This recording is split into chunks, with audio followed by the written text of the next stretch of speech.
Hi everybody, Kelly here at Castaway Rods. I'm going to show you all 5 rods that I think are pretty important to have on your boat. These are rods you're going to use a whole lot depending on the situation and depending on the job you're trying to use them for. The first rod I'll show y'all is a flipping rod. It's a very common rod in most boats. Most people won't put it down all day. The one that I've got here in my hand today is a extra heavy 7'8", and you know, this rod gets used a lot in super heavy cover, so you're going to be able to put heavier line on it, your heavier baits, and punch particular areas, possibly mats. And the one thing that I've noticed about rods over the years, when you go into big heavy lines and stuff like that, flipping rods usually come in 2 different actions. They'll come in a slow and they'll come in a heavy. The fast actions that they have are typically better for not necessarily mat fishing, but just some super heavy cover, like maybe some reeds. The slower actions with the big 65-pound braids on them, those are the rods that you want that are slower actions, because the rod's going to actually compensate for your line a whole lot more. A 65-pound braid gives nothing.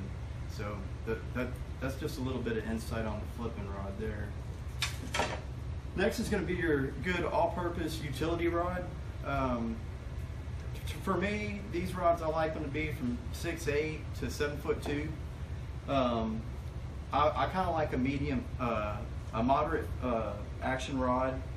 Your line is not typically over 15 to 20 pounds. This rod is great for Texas rigs, for small jigs, stuff that you're going to be doing a whole lot of on the water. If you go with the shorter rods, those are a little bit better for like skipping around cover. If you have overhangs or something like that, just real close to your boat, you're having to get up kind of close to them, go with the shorter rod rather than the long rod. If you're on the long rod, you can use that on the open water a little bit easier. The next one I'll show y'all is, I just call them blade rods. They're medium heavy. Most of them that we have here at our shop, and the ones that you'll see people use, are 7-foot rods. They're great for chatter baits. They're great for spinner baits, depending on the size of spinner bait. Up to like a 1/2 ounce spinner bait, you're doing great with a medium heavy. You can get this particular rod, what I would call a blade rod, in a 6'10", and for still in those same situations where you're going to be up around cover and you're going to need to kind of skip the baits up in there a little bit easier under some stuff. Next, we'll cover the cranking rods. Cranking rods are a little bit different than most any other rod. The whole rod on these cranking sticks will pretty much flex.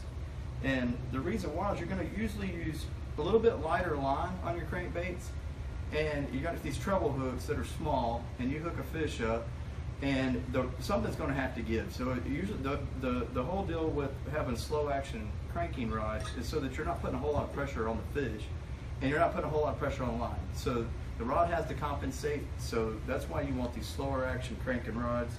And this particular one is a CB7M in the Terrana series. It is a great one.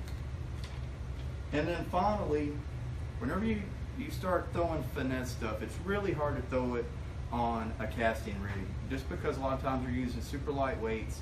The baits are really small. There's just no weight to them at all. If you're going to vertical fish your electronics, a lot of times you're just going to open your bill and you're going to allow the line to just come basically right off the reel, straight down towards the bottom. And to do that on your conventional casting rods is really hard to do. And that's the spinning setup, basically right there. And all your finesse fishing, that's going to help you out a whole lot. What's the power and action of that rod, of the finesse fishing?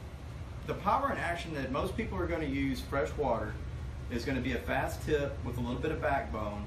That way the fish doesn't necessarily feel it as soon as he picks it up. You're the one that kind of gives it to him as you just kind of pick up on it, because the backbone is going to set the hook for you. All right, everybody, I hope this helped y'all out. This is Kelly over here at Castaway, and go to castawayrods.com and check out our rods.